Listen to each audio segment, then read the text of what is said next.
It is with deep sadness and heavy. Nana. And heavy heart that we are coming to the terms with the fact that our daughter has drowned. This is incredibly difficult for us to process. So అమెరికాలో ఉన్న తెలుగోళ్ళకే కాకుండా ఈ ప్రతి తల్లిదండ్రులకి ఇలాంటి moment ఎవరికి రాకూడదు. వాళ్ళ ఆ ప్రెస్ స్టేట్మెంట్ విని గుండె అయితే తరుక్కుపోయింది. సో ఆ అమ్మాయి కనిపించకుండా అదృశ్యం అయిపోయిన అమ్మాయి సుదీక్ష కోనంకి అని మన తెలుగు అమ్మాయి. కానీ తను సెకండ్ ఇయర్ చదువుతుంది. సెకండ్ ఇయర్ అండర్ గ్రాడ్యుయేషన్ చదువుతుంది. ఒక బీచ్ వెకేషన్కి ఫ్రెండ్స్తో వెళ్ళి ఆవిడైతే అదృశ్యం అయిపోయింది. సో ఇలానే అనుష్క కూడా కొద్ది నెలల్లోని ఫ్రెండ్స్తోని ఇంకో బీచ్ వెకేషన్కి వెళ్తుంది. సో ఆ రిలేటబిలిటీతోని 12 రోజులు వాళ్ళు అనుభవించిన క్షోభ, ఆ తర్వాత చివరికి ఇంకా మేము తట్టుకోలేము, మా అమ్మాయి చనిపోయింది అని డిక్లేర్ చేసేయండి అని డొమినికన్ రిపబ్లిక్ వాళ్ళకి చెప్పారు. సో ఇది చాలా హ్యారోయింగ్ మూమెంట్. హ్యారోయింగ్కి తెలుగులో ఏమంటారో నాకు తెలియదు, కానీ చాలా హ్యారోయింగ్ మూమెంట్ మా అందరికీను. మేమందరం కూడా ప్రతిరోజు ఏదైనా గుడ్ న్యూస్ వస్తుందా, అప్డేట్ వస్తుందా అని ఎదురు చూస్తూ ఉన్నాం. నిన్న ఈ స్టేట్మెంట్ చూశాక ఇంకా వాళ్లే గివప్ చేసేసారు. అసలు ఏం జరిగింది ఏంటి మాకు అర్థమైంది, చూసే వాళ్ళకి ఎక్స్ప్లెయిన్ చేద్దామని ఈ వీడియో చేస్తున్నారు. అసలు ముందు మార్చ్ 6న జరిగిన ఇన్సిడెంట్ నుంచి వీడియో, అంటే ఆ అమ్మాయి తిరిగి వచ్చేస్తుంది, తిరిగి వచ్చాక ఇంకా అంతా సుఖాంతం అనుకొని అసలు ఏమీ వీడియో చేయలేదు. ఇప్పుడు మాకు అదే వయసు పిల్లలు ఉన్నారు, అనుష్క ఉంది, వాళ్ళు కూడా బీచ్ వెకేషన్కి వెళ్తా అంటున్నారు. మనం తీసుకోవాల్సిన జాగ్రత్తలు, అసలు ఏం జరుగుండొచ్చు, ఇవన్నీ డీటెయిల్గా మీకు అయితే ఎక్స్ప్లెయిన్ చేస్తాను. కానీ ఇంకా చిన్న హోప్ అయితే ఉంది. వాళ్ళైతే క్లోజర్ కోసం, అంటే ప్రతిరోజు ఎదురు చూస్తూ ఆ బాధ భరించలేక అయితే మా అమ్మాయి చనిపోయింది అని డిక్లేర్ చేసేయండి అని ఎక్కడైతే ఇన్సిడెంట్ జరిగిందో డొమినికన్ రిపబ్లిక్లో వాళ్ళకి చెప్పారు. కానీ అందరికీ చిన్న హోప్ ఉంది, ఆ అమ్మాయి దొరుకుతుంది, లేకపోతే ఆ అమ్మాయి బాడీ అయినా దొరుకుతుంది అసలు అని హోప్తో ఉన్నాం. కానీ వాళ్ళు ఏ సిచ్యువేషన్లో ఉన్నారో మేమైతే అర్థం చేసుకోగలం. కాకపోతే అసలు ఏం జరిగింది, అందరూ ఎందుకు ఇది ఇంపార్టెంట్ అంటే మన పిల్లలకి ఎలాంటి జాగ్రత్తలు చెప్పాలి, మనం ఎలాంటి జాగ్రత్తలు పాటించాలి అని తెలుసుకోవడానికి మొత్తం అసలు ఏం జరిగింది అన్నీ గుచ్చినట్టు పొసగుచ్చినట్టు మొత్తం అనెక్డోటల్గా మీకు అన్నీ ఎక్స్ప్లెయిన్ చేస్తాను ఈ వీడియోలో. ఓకే,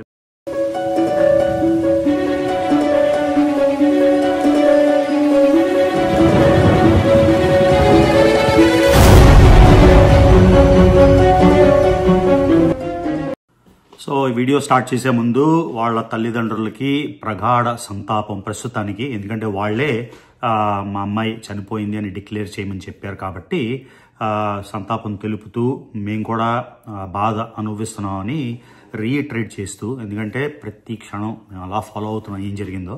సో మొత్తానికి అమెరికాలోని స్ప్రింగ్ బ్రేక్ అని ఒకటి ఉంటుంది. కాలేజీలో ఉన్నోళ్ళు లేకపోతే హై స్కూల్లో ఉన్నోళ్ళు ఈ స్ప్రింగ్ బ్రేక్ అనేది ఈ టైంలో వస్తుంది, ఈ మార్చ్ టైంలోని ఎక్కడో ఒక దగ్గరికి వెకేషన్కి వెళ్తారనమాట. అలానే మన తెలుగు అమ్మాయి సుదీక్ష కోనంకి, ఆ అమ్మాయి పేరు, ఆవిడ హై స్కూల్ అంటే 11, 12 ఆవిడ థామస్ జెఫర్సన్ అనే నార్దర్న్ వర్జీనియా, మేమున్న రాష్ట్రంలోనే నార్దర్న్ పార్ట్ వాషింగ్టన్ DC సబర్బ్స్లోని ఒక హై ర్యాంకింగ్ టాప్ హై స్కూల్లోని ఆవిడ అమ్మాయి గ్రాడ్యుయేట్ అయ్యి తర్వాత ఇప్పుడు యూనివర్సిటీ ఆఫ్ పిట్స్బర్గ్లో ప్రీ మెడికల్, అంటే ఇక్కడ డాక్టర్ చదివినప్పుడు, అక్కడ ఇండియాలో MBBSలో చదివినప్పుడు ప్రీ మెడ్ అని ఉంటుంది, అది చదివి ఆ అమ్మాయికి ఎమర్జెన్సీ రూమ్ డాక్టర్గా అవ్వాలి అని ఒక ఎయిమ్తోని, అంబిషన్తోని ఆ అమ్మాయి సెకండ్ ఇయర్ ప్రీ మెడ్ అయితే చదువుతుంది యూనివర్సిటీ ఆఫ్ పిట్స్బర్గ్లో. సో మార్చ్ 3న తను ప్లస్ కొంతమంది ఫ్రెండ్స్, 4-5 నాకు తెలియదు, వీళ్ళందరూ కలిసి డొమినికన్ రిపబ్లిక్, అంటే అమెరికాకి తూర్పు వైపున కెరీబియన్ కంట్రీస్ అంటారు, అక్కడ నా ఛానల్లోని డొమినికన్ రిపబ్లిక్ వ్లాగ్స్ ఉంటాయి, మీరు ఒకవేళ మిస్ అయితే చూడండి. ఆ డొమినికన్ రిపబ్లిక్లోని శాంటో డొమింగో అన్నది రాజధాని, కానీ పుంతా కానా అని డొమినికన్ రిపబ్లిక్ బీచ్ ఒడ్డున చాలా ఫేమస్ బీచ్ పార్టీస్కి, బీచ్ రిసార్ట్స్కి ఆవిడ రియూ రిపబ్లికా అనే ఒక హోటల్లోని, ఆ హోటల్ ఏమో ఇప్పుడు చూస్తే అరౌండ్ $90 ఉంది రోజుకి, అంటే ఎంతైనా తాగొచ్చు, ఎంతైనా తినొచ్చు, ఆల్ ఇంక్లూజివ్ రిసార్ట్ అంటారనమాట. ప్లస్ బీచ్ యాక్సెస్తోని. సో ఆవిడ మార్చ్ 3న ఈ ఫ్రెండ్స్ అందరూ కలిసి అక్కడికి వెళ్ళారు. సో ఈ ఇన్సిడెంట్ జరిగింది మార్చ్ 6న పొద్దున్న. అంటే అక్కడ రిసార్ట్లో ఉన్నప్పుడు చాలా మంది ఫ్రెండ్స్ అలా కలుస్తారు కదా, అంటే కొత్త వాళ్ళు పరిచయం అవుతారు. అందరూ కాలేజ్ యంగ్ బ్లడ్ యూత్ కాబట్టి మనం ఆ ఏజ్లో ఉన్నప్పుడు ఏం చేసేవాళ్ళము ఆలోచించుకుంటే, ఏ విధంగా మనం ఇంటరాక్ట్ అవుతాం ఆలోచించుకుంటే, జాష్ రిబ్ అని ఒక ఆయన, అయోవా ఆయన, కానీ ఆయన మినసోటా రాష్ట్రంలో చదువుతున్నాడు. ఆయనకి 22 ఏళ్ళు. ఆయన పరిచయం అయ్యాడు ఎక్కడో క్లబ్లోనో, డిస్కోలోనో, హోటల్లోనో ఎక్కడో పరిచయం అయ్యారు. మొత్తానికి అంతకుముందు కూడా వాళ్ళు కలిసి పార్టీయింగ్ చేసుకున్నారు, అంటే కలిసి హ్యాంగ్ అవుట్ అవడం అంతాను.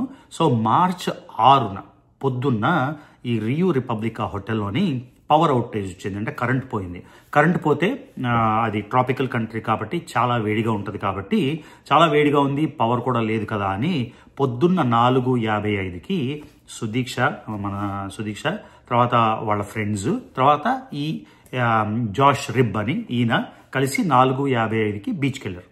ఓకే, మార్నింగ్ బీచ్కి వెళ్ళాక ఇంకో ఇంపార్టెంట్ విషయం ఇక్కడ చెప్పాల్సింది ఏంటంటే, ఇదే బీచ్లోని అది చూడడానికి షాలో బీచ్ లాగా ఉన్నా, అంటే ట్రాంక్విల్గా ఉన్న, లోపల వరకు నడుచుకొని వెళ్ళిపోవచ్చు అనుకున్నా కూడా ఇంతకుముందు కూడా 2-3 అంటే హై టైడ్ వచ్చేసి లాక్కొని మనుషుల్ని వెళ్ళిపోయింది, అలా ఏదో జరిగిందంట. సో మొత్తానికి 4:55కి వాళ్ళు బీచ్కి వెళ్ళారు.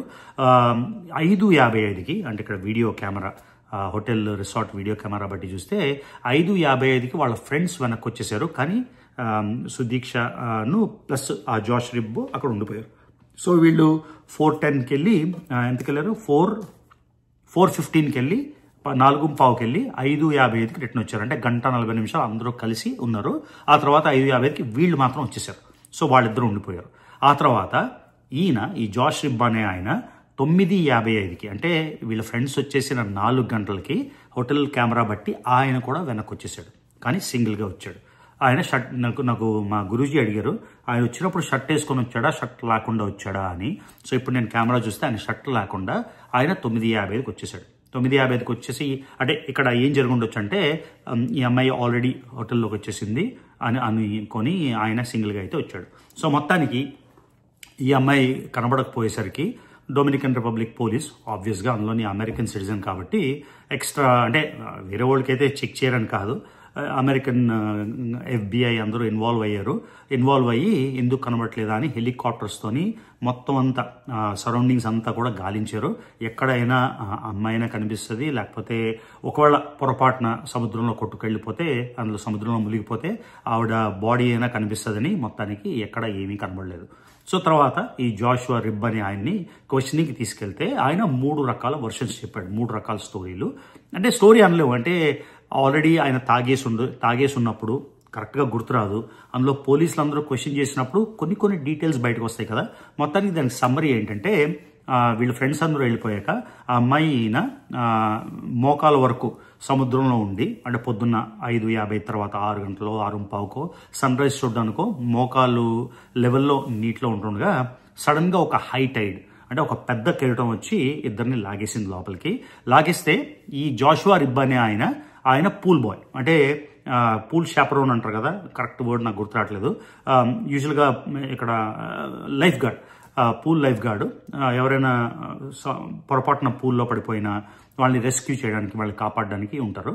సో ఈయన స్విమ్మింగ్ బాగా వచ్చినోడే, కాకపోతే స్విమ్మింగ్ పూల్లో స్విమ్మింగ్ చేయడం వేరు, సముద్రంలో స్విమ్మింగ్ చేయడం వేరు.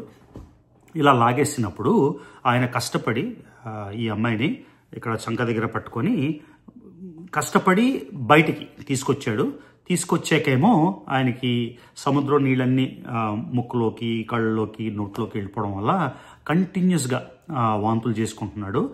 అయితే తను తీసుకొచ్చేసాక అమ్మాయిని, అమ్మ నువ్వు బాగానే ఉన్నావా అని అడిగాడు, కానీ ఆయన ఏమి రెస్పాన్స్ వినలేదు. ఆ వాంతులు చేసుకుంటూ ఆ బీచ్ చైర్ మీద పడుకొని 4 గంటలు అన్కాన్షియస్ అయిపోయి తర్వాత 4 గంటల తర్వాత లేచాడు. ఆ తర్వాత ఏం జరిగిందో ఆయనకు తెలియదు అని చెప్పాడు. అదొక రకమైన వర్షను. ఇంకో వర్షన్ ఏం చెప్పాడంటే, అక్కడ సముద్రంలో ఉన్నప్పుడు కెరటం మొత్తానికి లాగేసింది, నేను కష్టపడి వచ్చాను, లేకపోతే ఇద్దరం కలిసి వచ్చాము, అలా చిన్న సిమిలర్ స్టోరీస్ అయితే చెప్పారు. మొత్తానికి ఇదంతా విని పోలీసులు అయితే, డొమినికన్ రిపబ్లిక్ పోలీసులు క్వశ్చన్ చేసిన వాళ్ళు ఈయనైతే సస్పెక్ట్ కాదు అని ఈయన్ని, అంటే సస్పెక్ట్ అని కొంతమందిని పెడతారు కదా, అలా సస్పెక్ట్ కాదు అని వదిలేశారు. తర్వాత ఇంటెన్స్ క్వశ్చనింగ్ అయినా కూడా, ఎంత గాలించినా కూడా సుదీక్ష ఆ అమ్మాయి బాడీ కానీ ఆ అమ్మాయి ఎక్కడైనా రావడం కానీ ఏమీ కనబడలేదు. తర్వాత ఫ్రెండ్స్తోని క్వశ్చనింగ్ చేసినప్పుడు, ఈయన్ని క్వశ్చన్ చేసినప్పుడు ఎక్కడైనా ఫోల్ ప్లే అంటారు, అలాంటి ఫోల్ ప్లే ఏమీ కనబడలేదు అని. సో అందరూ అనుకునేది ఏంటంటే, వీళ్ళు చెప్పిన దాన్ని బట్టి ఎక్కడ ఏమీ బాడీ దొరకలేదు, లేకపోతే బీచ్ లోని ఏదైనా అంటే ఫైట్ చేసినట్టు, లేకపోతే ఏమైనా ఘాతుకం చేస్తే ఇలాగ ఇసుక పక్కకు రావడం, ఎవరైనా కొట్టిసలాట అయినట్టు తనుక్కున్నట్టు అలా ఏమీ సైన్ లేవు. కాబట్టి అందరూ అనుకుంటుంది ఏంటంటే, ఏమో కెరటమే వచ్చేసి లాగేసి తీసుకెళ్ళిపోయిందేమో అని. కానీ ఇక్కడ క్వశ్చన్ ఏంటంటే, ఇది ఇన్సిడెంట్ జరిగి 12 రోజులైంది. యూజువల్గా ఎవరైనా డ్రౌన్ అయిపోతే, కెరటంలోకి వెళ్ళిపోతే ఆ బాడీ అయితే వెనక్కి కొట్టుకొని రావాలి. నేను మా అమ్మ కూడా ఆవిడ ఇంటెన్స్గా ఫాలో అవుతుంటే ఆవిడ క్వశ్చన్ కూడా ఇదే, యూజువల్గా అది బాడీ అయితే వచ్చేయాలి అని, అంటే ఇక్కడికి రాకపోయినా ఇంకెక్కడికైనా రావాలి అని చుట్టుపక్కల ప్లేసెస్లోని. కానీ హెలికాప్టర్తోనే మొత్తం అంతా గాలించారు, ఎక్కడ ఏం దొరకలేదు. కాబట్టి అది ఒక క్వశ్చన్ మార్క్. అంటే నిజంగానే డ్రౌన్ అయిపోయిందా, లేకపోతే ఈయన ఏమైనా చేశాడా అని. ఇది క్వశ్చన్ మార్క్ ఎందుకు వచ్చిందంటే, ఇదే విధంగా ఒక 18 ఏళ్ల అమ్మాయి నాడలీ హాలోవే అని 2005లో మళ్ళీ ఇంకో కెరీబియన్ డెస్టినేషన్ వెనిజువేలా దగ్గరలోని అరూబా అనే ఒక ఐలాండ్ ఉంది. ఆ అరూబా అనే ఒక ఐలాండ్లోని ఈ అమ్మాయి 18 ఏళ్ల నాడలీ హాలోవే, అలబామా రాష్ట్రం నుంచి, ఆవిడ కూడా ఇదే స్ప్రింగ్ బ్రేక్కి వెళ్ళి అక్కడ అని పేరేంటి జొరాన్ వాందర్ స్కూట్ అనే ఒక లోకల్, ఒక దీపక్ అని సతీష్ అని. దీపక్ సతీష్ అంటే మన ఇండియన్సే, అంటే కెరీబియన్ అంతా కూడా మీకు తెలుసు కదా, వెస్ట్ ఇండీస్ ఆ ఏరియాలోని ఎప్పటి నుంచో వచ్చిన ఇండియన్స్ ఎంతోమంది ఉంటారు, గయానాలో కానీ ట్రినిడాడ్ అండ్ టొబాగోలో అని. సో ఈ ముగ్గురు ప్లస్ నాడలీ హాలోవే కలిసి ఒక క్లబ్కి వెళ్ళారు 2005లో. ఆ తర్వాత అక్కడ దాకే జనాలకి తెలిసింది. వాళ్ళు ఏం చెప్పారంటే, ఆ నాడలీ హాలోవేని తర్వాత మేము హోటల్లో డ్రాప్ చేసేసాము, ఏం జరిగిందో తెలీదు అని. సో 2005 నుంచి 2012 వరకు సర్చ్ ఆపరేషన్లు అరూబాలో జరిగి, ఆఖరికి 2012లోని నాడలీ ఇంకా కనబడదు, ఆవిడ చనిపోయింది అని డిక్లేర్ చేశారు 7 years తర్వాత. ఇక్కడ ఏం జరిగిందంటే, అక్కడ ఏం జరిగిందో చాలా సిమిలర్ కదా, 2 స్ప్రింగ్ బ్రేక్లు, 18, మన అమ్మాయి 20, ఆ అమ్మాయి 18. ఆ తర్వాత ఎవరో ఒక మనిషితోని ఆ అబ్బాయి ఈ జ్వరాన్ని అని చెప్పాను కదా, ఆయనకి 17 ఏళ్ళు. సో వీళ్ళు నలుగురు కలిసి క్లబ్కి వెళ్ళి వెనక్కి వచ్చినప్పుడు, అంటే డ్రాప్ చేశారు, ఆ తర్వాత అమ్మాయి కనబడలేదు. 7 ఏళ్ళు క్వశ్చన్ చేసి మొత్తానికి 2012 అనుకుంటాను, 2012 ఇంచుమించుగా గివప్ చేసేసారు, అమ్మాయి చనిపోయింది అని. కాకపోతే 2010లో ఈ జోరన్ అన్న ఆయన ఇంకో అమ్మాయిని హామిసైడ్ చేశాడు పెరూలో, ఇంకో అమ్మాయిని. సో దాన్ని బట్టి లింక్స్ కనెక్ట్ చేసుకొని ఎంతో క్వశ్చన్ చేస్తే లాస్ట్కి ఆయన ఏం కన్ఫెస్ చేశాడంటే, అంటే 2012లోనో 14లోనో లేదు, నేనే ఆ అమ్మాయిని సెక్షువల్ స్లేవ్గా అమ్మేశాను అని మాట్లాడుతుంది నాడలీ హాలోవే గురించి. ఆవిడని అమ్మేశానని చెప్పి, కానీ ప్రతిసారి మారుస్తున్నాడు. లాస్ట్కి మళ్ళీ అమెరికాకి ఎక్స్ట్రాడేట్ చేశారు ఆయన్ని. అమెరికాకి తీసుకొచ్చాక నేనే చంపేశాను ఆవిడ్ని బీచ్లో నేనేదో చేద్దాం అనుకున్నాను, ఆ అమ్మాయి నన్ను గట్టిగా తన్నింది తన్నకూడని చోట, దాంతో కోపం వచ్చి నేను చంపేశాను అని చెప్పాడు. కానీ అది నిజమా కాదా అని ఇప్పటికీ తెలియదు, ఎందుకంటే ఆ నాడలీ హాలోవే ఆవిడ బాడీ కూడా ఈ రోజు వరకు దొరకలేదు. ఎన్నాళ్ళైంది? 2005 నుంచి 2025. సో ఇది ఎందుకు చెప్తున్నా అంటే, ఈ 2 సిమిలర్ ఇన్స్టెన్సెస్, ఎగ్జాక్ట్గా సిమిలర్ అంటున్నాను, సేమ్ కాదు. సో అలాగా 20 ఏళ్ళ తర్వాత ఆయన కన్ఫెషన్ ఏం చేశాడంటే, అవును నేనే చంపేశాను అని. ఇక్కడ ఈ జాషువా రిబ్, ఈయన 22 ఏళ్ళు, మీరు చెప్పిన వృత్తాంతం ఏంటంటే బీచ్లోనే వచ్చేసాం అంతా అయిపోయిందని. కానీ ఆ అమ్మాయి అయితే ఈయన ఏం చెప్పాడంటే, ఆ సముద్రంలోనే నేను పడిపోయాను, అంటే ఆ వాంతులు చేసుకుంటూ సొమసిల్లిపోయాను, అన్కాన్షియస్గా పడిపోయాను, నేను లెక్చేసరికి ఇంకో 4 గంటలు అయింది, బాగా పొద్దున్న అయిపోయింది, తర్వాత ఏం జరిగిందో నాకు తెలియదు అని. సో ఎన్నో విధాలుగా క్వశ్చన్ చేసి పోలీసులు కూడా ఇంక ఎలాంటి ప్రూఫ్ లేకుండా, అంటే ఏదైనా సరే ఆధారం ఇది దొరికినా ఆయన్ని ఇంకా ఉంచొచ్చు. ఇవాళే ఇప్పుడు నేను ఈ వీడియో చేస్తున్న 2-3 గంటల క్రితం ఆయనకి పాస్పోర్ట్ రిలీజ్ చేసేసారు. డొమినికన్ రిపబ్లిక్లో ఆయన అమెరికాకు వచ్చేసాడు. కానీ ఇక్కడ షరీఫ్స్ ఏం చెప్పారంటే, డొమినికన్ రిపబ్లిక్లో క్రైమ్ ఒకవేళ జరుగుంటే, ఇన్సిడెంట్, క్రైమ్ కాదు, ఇన్సిడెంట్ డొమినికన్ రిపబ్లిక్లో జరిగింది కాబట్టి వాళ్ళు ఇంకా కంటిన్యూస్గా పర్స్యూ అయితే చేస్తారు. ఒకవేళ ఏమైనా తెలిస్తే దాని నుంచి ఇది చేస్తారని. నాటలీ హాలోవేది మనకు తెలిసింది 7 ఏళ్ళు. వాళ్ళు పేరెంట్స్ ఎంత కష్టం అనుభవించారో, ఎంత పెయిన్లో ఉన్నారో. సో సుదీక్ష పేరెంట్స్ అయితే ఆయన గుంటూరు అని విన్నాను, నాకు కరెక్ట్గా డీటెయిల్స్ తెలియవు. సేమ్ మన స్టేటే, మళ్ళీ మీకు చెప్పినట్టు ఇందాక మేము ఉంటున్నది సెంట్రల్ వర్జీనియా, వాళ్ళు ఉండేది మా నుంచి ఒక 100 మైళ్ళు నార్దర్న్ వర్జీనియా. వాళ్ళు ఏం చెప్పారంటే 12 రోజులు అయిపోయింది, ఇంకా మీరు డిక్లేర్ చేసేయండి. వాళ్ళు డెడ్గా డిక్లేర్ చేసామని ఎందుకు అన్నారో నాకు తెలియదు. లీగల్ రీజన్సా, లాజికల్ రీజన్స్ అవన్నీ తెలియవు. కాకపోతే వాళ్ళ క్లోజర్ కోసం, అంటే 12 ఏళ్ళు ఎక్కడ ఆచూకీ లేని అమ్మాయి, బాడీ కూడా షోర్కి రానప్పుడు ఆ అమ్మాయి మునిగిపోయి ఉంటుంది, పెద్ద కెరటం వచ్చి తీసుకెళ్ళిపోయి ఉంటుంది అని అనుకుంటూ వాళ్ళు క్లోజర్ కోసం చెప్పుంటారేమో అని పెయిన్ఫుల్గా మీరు చూసారు. ఆ వీడియో చూస్తుంటే అసలు చాలా చాలా ఎమోషనల్ అనిపించింది.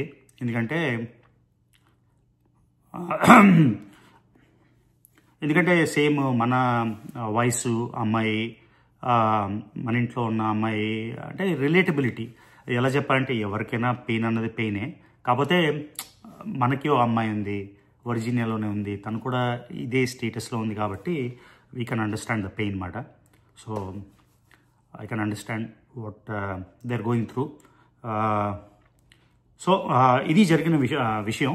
సో ఇది నేడలి అమ్మాయిలాగా మళ్ళీ కొన్ని రోజులకి ఏమైనా సైన్స్ దొరుకుతాయా, లేకపోతే ఈ జాషువా రిబ్ అనేవాడు వాడేమైనా చెప్తాడా అని. ఎందుకంటే 20 ఏళ్ళు గాలించాక అమెరికన్ గవర్నమెంట్, అరూబా గవర్నమెంట్ ఆ అమ్మాయి బాడీ కూడా దొరకలేదు. 2005లో జరిగిన ఇది లాస్ట్గా ఆయన కన్ఫెషన్ ఏమి ఇచ్చాడంటే, ఒకసారేమో ఇందాక చెప్పినట్టు ఏదో సెక్షువల్ స్లేవ్గా అమ్మేశానని, ఆ తర్వాత నేనే చంపేశానని, కానీ చంపేసి బాడీ ఎక్కడ ఉంది అంటే ఎక్కడో లొకేషన్ చెప్పాడు ఇక్కడ. సో బాడీ అయితే దొరకలేదు. కానీ మరి ఈయన వచ్చేసాక మరి తర్వాత ఏమైనా తప్పిదం జరిగిందా, ఏం జరిగింది అని ఎవరికి అర్థం కావట్లేదు. సో ఇక్కడ తెలుసుకోవాల్సిన అనుష్కతో కూడా ఇది డిస్కస్ చేస్తే ఆవిడ అదే అంది, ఫ్రెండ్స్ అందరూ కలిసి వెళ్ళినప్పుడు నేనైతే మా ఫ్రెండ్స్ని వదిలేసి నేను తప్పకుండా రాను అని. సో ఫ్రెండ్స్ అందరూ కలిసి వెళ్తే కొత్తోళ్ళు పరిచయం అయినప్పుడు ఎప్పుడైనా కొత్తోళ్ళే. ఒకరోజు పరిచయంతో 2 రోజుల పరిచయంతో మనం కొత్తోళ్ళని నమ్మలేం కదా. అందుకని ఫ్రెండ్స్ అందరూ అలా సెపరేట్గా తెలియని వాళ్ళతోని వేరేగా వెళ్ళకూడదు. నెంబర్ 1 పాయింట్ మాకు అర్థమైంది. నెంబర్ 2, ఫ్రెండ్స్ అందరూ గ్రూప్గా వెళ్ళినప్పుడు నచ్చినా నచ్చకపోయినా ఇంకేమైనా ఉన్నా కూడా ఫ్రెండ్స్ అందరూ కలిసి గ్రూప్గానే ఉండి, ఎస్పెషల్లీ బయటికి వెళ్ళినప్పుడు వెనక్కి కూడా కలిసి రావాలి. 3వది, హోటల్లో సైన్స్ ఏమైనా ఉంటే ఈ బీచ్ కొంచెం రఫ్, లోకల్ మనకు తెలియదు, లోకల్ కస్టమ్స్, ట్రెడిషన్స్, తర్వాత లోకల్ టోపోగ్రఫీ మనకు తెలియదు కాబట్టి లోకల్లోని డెఫినెట్గా ఈ టైం నుంచి ఈ టైం బీచ్లోకి వెళ్ళకూడదు. మీరు సముద్రంలో రిస్క్, సముద్రంలో రఫ్ ఉంటుంది, ఇక్కడేవో 2-3 ఘటనలు జరిగాయి అన్నప్పుడు వాటికి మనం చాలా ఇంపార్టెన్స్ అయితే ఇవ్వాలి. ఎందుకంటే మనకు తెలియని ప్రదేశం కదా, సరే వెళ్దాం, అడ్వెంచర్ చేద్దాం అని చేయకూడదు. ఇది అనుష్కతోని తర్వాత తన ఏజ్ ఫ్రెండ్స్తోని డిస్కస్ చేస్తే ఇది మనం తెలుసుకోవాల్సింది. తల్లిదండ్రులుగా లేకపోతే మనకు తెలిసిన వాళ్ళుగా, మన శ్రేయోభిలాషులుగా మనం ఇవన్నీ జాగ్రత్తలు చెప్పాలి. తర్వాత వాళ్ళు వెకేషన్ ఉన్నప్పుడు వాళ్ళు అది ఆచరించాలి. ఇది గైస్ జరిగింది. ఇది నిజంగా చాలా చాలా బ్యాడ్ న్యూస్. దీన్ని ఎవరికైనా బ్యాడ్ న్యూసే, మళ్ళీ నేను చెప్తున్నా, 2సార్లు రిపీట్ చేస్తున్నా. నాకైతే ఇంకా దగ్గరగా ఫీల్ అవుతున్నా, అన్ని రకాలుగా రిలేట్ అవుతుంది కాబట్టి. సో ఇది గైస్ జరిగిన విషయం. ఆ అమ్మాయి పేరు సుదీక్ష కోణంకి. ఫస్ట్లోని మేము ఇది పెట్టొచ్చా లేదా అని అనుకున్నాం, కానీ ఇంటర్నెట్లో వెళ్తే మొత్తం వీడియోసు, వాళ్ళ ఫ్యామిలీ వీడియోసు, ఆ అమ్మాయి వీడియోసు, ఆ అమ్మాయి ఫోటోలు ప్రతి ఛానల్లోనూ ఉన్నాయి, ఇంక్లూడింగ్ తెలుగు 2-3 ఛానల్లో కూడా ఉన్నాయి. కాబట్టి నేను అనుకున్నా ఈ స్టోరీ నాకు అర్థమైనంత మాత్రం, ఎందుకంటే నా వీడియో కూడా కొంతమంది చూస్తారు కాబట్టి ఈ అవగాహన వస్తుందని ఈ వీడియో అయితే చేస్తున్నా. సో ప్రస్తుతానికి ఆ తల్లిదండ్రులకి, వాళ్ళ ఫ్యామిలీ మెంబర్స్కి దేవుడు ధైర్యం ఇవ్వాలని, వాళ్ళు ఈ ఇన్సిడెంట్ నుంచి తేరుకొని ఏదో ఒక రోజు ఒక మంచి న్యూస్ వస్తుందని ఆశిస్తూ ఈ వీడియో అయితే ముగిస్తున్నా. యాజ్ ఆల్వేస్ మీ ఒపీనియన్స్ మీరు తెలపండి. ఇది కేర్ అనేది అంటే అమెరికాలోనే కాదు, ఆంధ్రాలో ఉన్నా, తెలంగాణలో ఉన్నా, సౌత్ అమెరికాలో ఉన్నా, రష్యాలో ఉన్నా, ఎక్కడున్నా కూడా ఇట్ డజంట్ మ్యాటర్. ఈ వయసులో 18, 19, 20 మనకు అన్నీ తెలుసు అనుకుంటాం, కానీ మనకు తెలియనివి చాలా ఉంటాయి. ఆ వయసు నుంచి బయటకు వచ్చేసిన వాళ్ళగా మనం ఇంకా ఎక్స్పీరియన్స్డ్ కాబట్టి మన పిల్లలకి తగు జాగ్రత్తలు చెప్పి ఈ ఇన్సిడెంట్ నుంచి మనం ఏం నేర్చుకోవచ్చో తెలుసుకొని అందరూ జాగ్రత్తగా ఉండాలి అని ఉద్దేశిస్తూ ఈ వీడియో అయితే చేస్తున్నాం. అది ఈ వీడియోకి ఓకేనా.